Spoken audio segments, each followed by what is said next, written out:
Tuliona hata sisi wakati tumeanza kuingizwa kwa siasa potovu, siasa za ukabila, siasa za kugawa maeneo.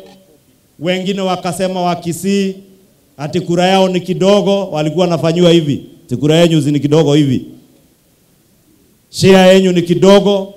Tukasema liwe liwalo, jamii ya Wakisii na jamii zingine Kenya ni wa Kenya, ni walipa ushuru, wana haki ya maendeleo na kutumikiwa na serikali kama Wakenya wengine wote.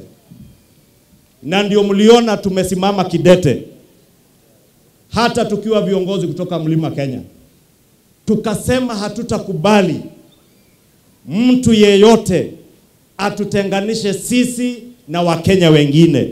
Sababu kama jamii ya Omugusi, sisi jamii ya Mlima tumetapakaa Kenya na dunia mzima.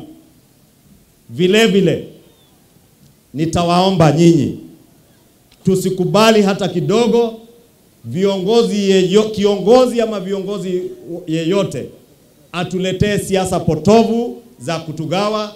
Tujumuike sisi wote.